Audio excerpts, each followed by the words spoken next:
Hey everyone, welcome to my home, or as I like to call it, Houseplant Central. And if you look around, you can see there's a lot of plants in here. In fact, it's pretty full to the brim. Exactly how many, I don't know, and I'd actually rather not know. I think it might freak me out a little bit. All I know is I love plants, I love them indoors, and I can't get enough of them.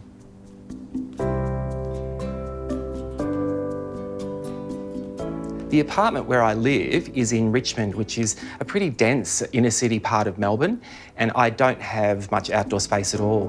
And I think that's increasingly common, not just with young people, but older people who are downsizing to smaller houses. But having a big, sprawling backyard isn't the only way to enjoy plants and gardening. And gardening indoors can be every bit as rewarding as gardening outdoors. One of my favourite things to do is talk about plants. So I am so excited to be on the show. Look, I'm not perfect. I still lose plants, but over the years I've learnt a lot through trial and error, and I'm really looking forward to sharing some of those tips with you. We'll cover things like common pests and diseases, basic things like watering and light, and of course, styling up your plants and how to make them look gorgeous. Today, I want to start at ground level. We're talking about growing media and containers. Now, that might just sound like dirt and pots, but there's actually a little bit more to it than that. Gardeners are always talking about soil. It's one of the most important things to get right to get healthy plants. Because indoor plants don't have a whole garden bed of soil to draw nutrients from, they're entirely dependent on you and the kind of soil you give them. The potting mix you use indoors is really important, so let's get that right from the start. Roots need air to survive. If you don't create an environment that drains well, then when you water the plant, there's no room for air in the mix. The roots can rot and die from fungus and bacteria, so the key to keeping them healthy is to make sure we provide gaps in the media for air to get in.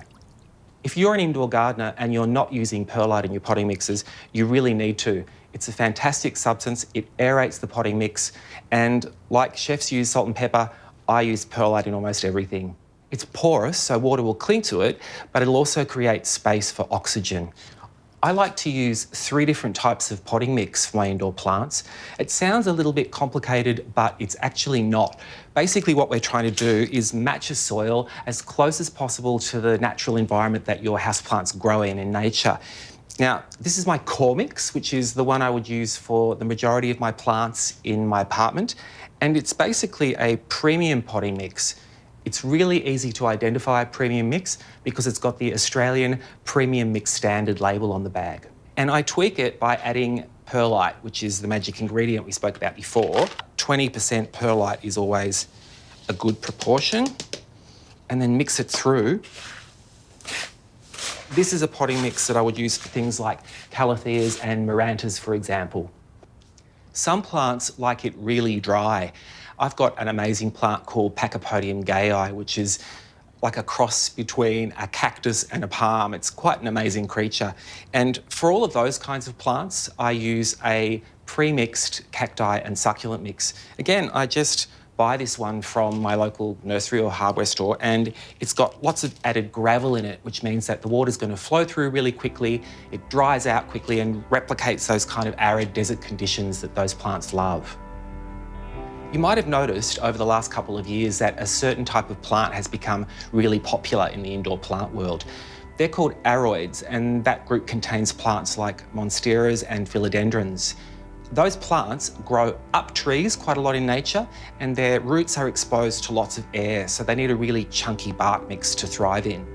So I use this pre-mixed orchid compost, which is lots of bark, and into that I add about 20% perlite and 10% horticultural charcoal, which is great to keep the soil sweet and absorb impurities.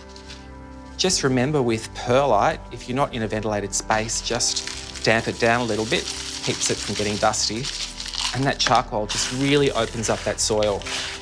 Just mix that through. You can see there's quite a lot of large chunks in there, and that's perfect for aroid roots to get a hold of.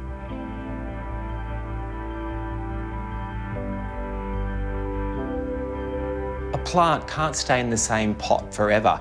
One of the main reasons why it can't is because the root ball grows to the point that it's filled the pot. And the best way to test for that is quite simply to feel the outside of the pot. It's quite firm, so I'm pretty sure that that's full of roots. And you just gently pull the plant out, and that is a pot-bound plant. And that's really going to benefit from being put in a larger pot with fresh mix. Another one of the main reasons why we want to repot a plant is if it's been in the same pot for a couple of years or more. I want to show you this example of some amazing plants. This is Alocasia michelitziana, actually one of my favourite plants. And these two plants were very, very similar in size last spring. This one wasn't repotted and this one was. So you can see for yourselves what an incredible difference it makes to have fresh soil and a bit of a larger pot. Apart from the potting mix, the container you choose to put your plants in is going to have a big effect on its health. So my pot of choice is just the good old plastic nursery pot. Now, what I love about these is they're affordable, they're easy to find, and you can wash and reuse these pots between plants. Then I can mix and match these pots and put them in any decorative planter I like. One last thing is that they're really, really easy to cut down. Plants like this Maranta, for example, really like shallow soil, and these shallow pots can be quite difficult to find, but you can just cut them down yourself to any height you like. And as you can see, this Maranta is loving its shallow pot. Indoor gardening is a really important way for people living in inner city areas and urban environments to be able to connect with plants and nature. In fact, I know if my apartment didn't have all of my plants in it, I don't think I could live here. It just wouldn't feel complete to me. Indoor gardening comes with its own whole range of challenges, but it's also full of fantastic rewards. And I am really excited to see you guys next time when we talk about that magical ingredient, light, and how much of it do your plants actually need to thrive.